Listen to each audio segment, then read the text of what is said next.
Allah Subhanahu wa taala mengatakan berfirman di dalam surah Al-Baqarah, Allah berfirman, "Idz tabarra'a alladziina ittubi'u minal ladziina ittaba'u wa ra'aw al-'adzab wa taqatta'at bihimul asbab wa qala alladziina ittaba'u law anna lana karratan fanatabarra'u minhum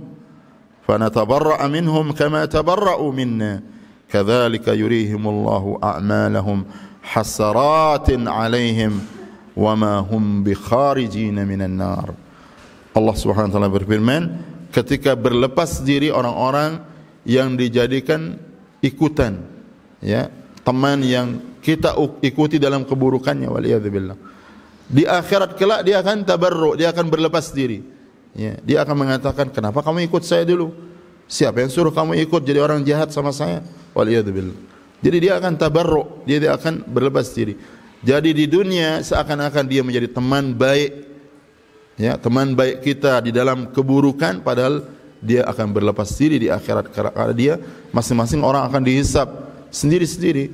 Dan ketika berlepas diri orang-orang yang diikuti, ya, dari orang-orang yang mengikuti mereka, ya, dan mereka melihat azab secara nyata dan sudah terputus bagi mereka sebab-sebab yang menjadikan mereka selamat di akhirat kelak, dan berkata wa qala alladziina ittaba'u, dan berkata orang-orang yang menjadi pengikut ini, lau anna lana qarratan, kalau kami memiliki kesempatan ya Allah, kalau kami memiliki kesempatan untuk kembali ke dunia untuk beramal, ya, untuk kembali di dunia, fanatabarra'a minhum, dan kami akan berlepas diri dari mereka, orang-orang yang kita ikuti di atas keburukan itu, kama tabarra'u minna, sebagaimana mereka berlepas diri di akhirat ini, ya.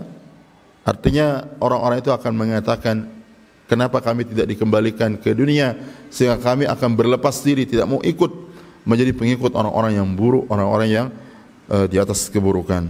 Kadzalika yurihimullahu a'malahum hasaratin, demikianlah artinya Allah perlihatkan di akhirat amal-amal mereka, perbuatan-perbuatan buruk mereka itu menjadikan justru hasarat, ya, hal-hal yang menjadi apa? Hasarat, ya, seperti orang-orang yang taksir di dalam amal, yang mengatakan disebutkan dalam Al-Quran, ya hasrata ala ma farrattu fi jamillah, ya, sungguh menyesal, sungguh kesesalan, ya, yang terjadi pada diriku apa yang aku lalaikan di sisi Allah selama di dunia, ya, selama mereka diberikan kesempatan beramal, karena di akhirat tidak ada kesempatan untuk beramal. Hasarat itu akan menjadi keluh kesah mereka. Amal-amal itu akan dijadikan sebagai keluh kesah mereka. Dia mengeluh, dia menyesal dan sebagainya. Wa ma hum bikharijina minan nar, dan sungguh mereka tidak akan keluar dari api neraka itu. Mereka akan disiksa terus.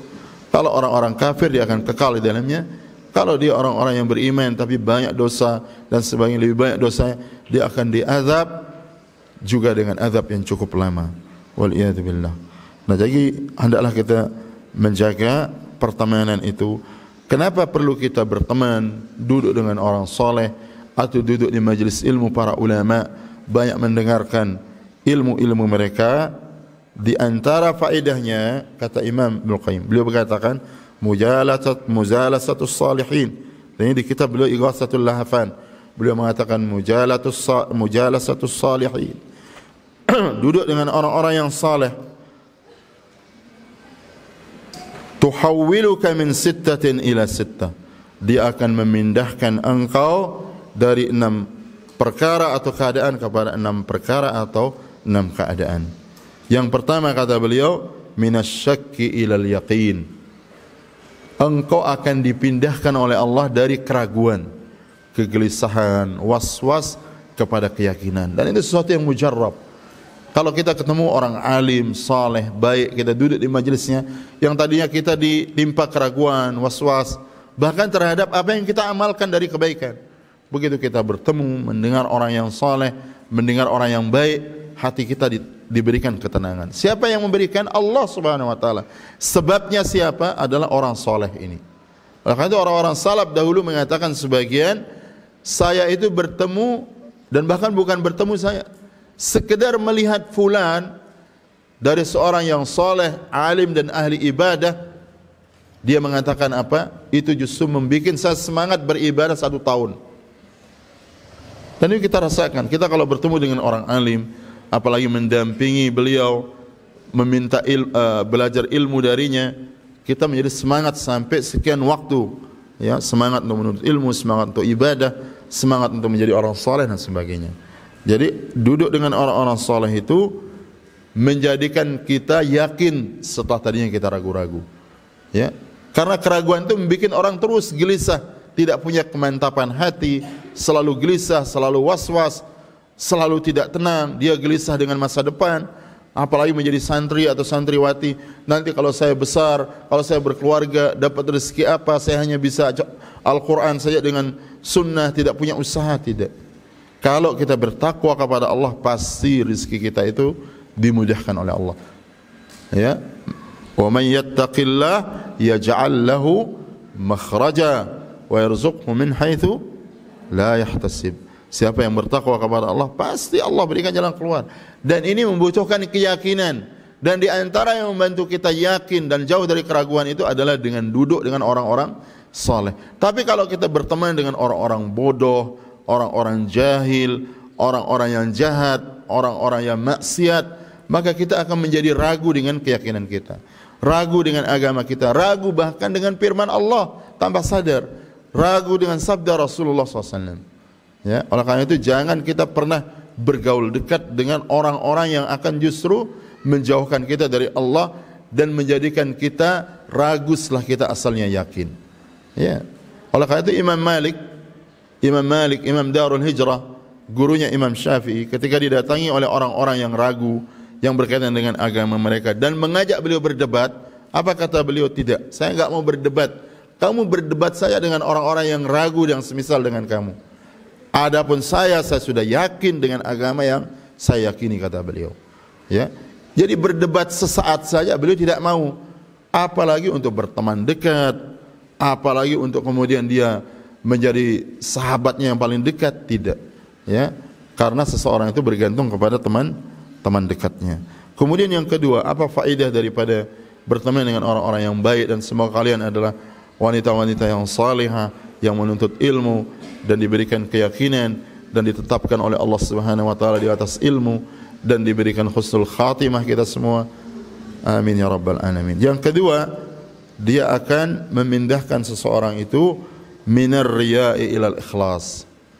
Ya, yang tadi yang mungkin mau riya, bertemu dengan orang yang saleh yang tentunya dia insyaallah ikhlas, maka kita akan belajar ikhlas dari dia. Ya, dan itu faedahnya orang mulazamah, dekat dengan orang ilmu itu. Kadang-kadang kita merasa, oh saya cukup baca kitab saja, tidak perlu saya duduk di majelis ilmu. Ya, bisa kamu baca kitab ini, belum tentu juga apa yang kamu pahami itu seperti yang diinginkan oleh penulisnya. Kedua, kamu tidak akan melihat contoh bagaimana mengamalkan ilmu ini tentang ikhlasnya, bagaimana mengamalkan ilmu itu tentang ketawaduannya dan seterusnya. Jadi memindahkan kita dari riya kepada ikhlas. Wa minal ghaflati ila dzikri. Juga orang-orang soleh itu pengaruhnya memindahkan kita dari kelalaian kepada ingat. Ya, yang tadi kita lalai, ya, tidak semangat untuk ilmu. Kapan-kapan kita mau belajar, kapan-kapan kita mau ibadah. Kalau kita ketemu dengan orang soleh, tergugah hati kita untuk semangat ibadah dan jauh kita dari orang-orang yang lalai. Kemudian wa minar raghbati fid dunya ila raghbati fil akhirah. Juga orang-orang soleh itu menjadikan kita itu, ya, dipindahkan dari keinginan tamak terhadap dunia menjadi keinginan dan tamak kepada akhirat. Ya. Jadi kalau orang itu bertemu dengan orang soleh, baik dia seorang yang soleh itu miskin atau orang soleh itu kaya, ya.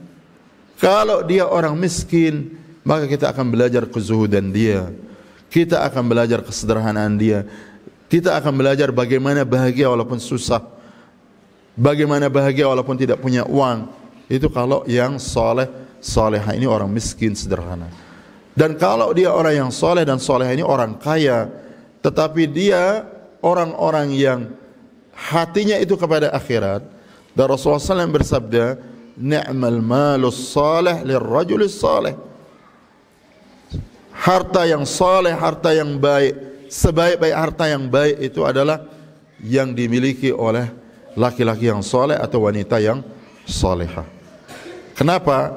Karena kalau orang saleh itu punya harta, dia akan pakai untuk ketaatan, dia akan pakai untuk berhaji, dia akan pakai untuk umrah, dia akan pakai untuk sedekah, dia akan pakai untuk infak kepada orang lain, untuk berbuat berbakti kepada orang tua, dia pakai untuk ibadah, untuk dia infakkan di talabul ilm dan seterusnya. Tetapi kalau dia tidak baik, dia akan pakai harta itu untuk apa? Kejahatan. Dia akan pakai minum khamar, dia akan pakai berzina, dia akan pakai untuk berbuat kejahatan dan seterusnya. Waliyadzubillah. Tidak mungkin dia pakai untuk menuntut ilmu. Nah, kalau dia misalnya laki-laki itu dia miskin sebagai kita sebutkan, maka dia akan bagaimana miskin tetapi dia bisa bahagia. Kemudian selanjutnya berteman dengan orang-orang yang saleh itu akan memindahkan kita minal kibri ila tawadhu. Tadi kita sebutkan memindahkan kita dari senang kepada dunia. Ya, apa di antara doa yang maksur, wallahu alam sahih, tapi itu disebutkan oleh sebagian para ulama, doa yang maksur yang diucapkan, doa itu oleh sahabat Umar bin Khattab, mungkin pernah kita sebutkan, Allahumma ja'alid dunya tahta yadayya wa la taj'alha fi qalbi. Kemudian duduk dengan orang saleh itu ya akan memindahkan kita minal kibri ila tawadhu, akan memindahkan kita dari kesombongan kepada tawadhu. Dan tadi kita sebutkan tawadhu itu mengangkat derajat orang, ya. Jadi ini perhatikan santriwati, kalau ada di hati kita merasa lebih baik dari orang, atau kita menjelekkan orang, atau kita merasa dia lebih rendah, hanya perasaan di hati kita saja, segera kita berdoa, minta sama Allah. Berarti itu tanda awal kita akan dijatuhkan oleh Allah Subhanahu wa taala. Tapi kalau kita ingin ketinggian, ditinggikan derajat baik itu dunia ataupun akhirat, maka kita harus tawadhu.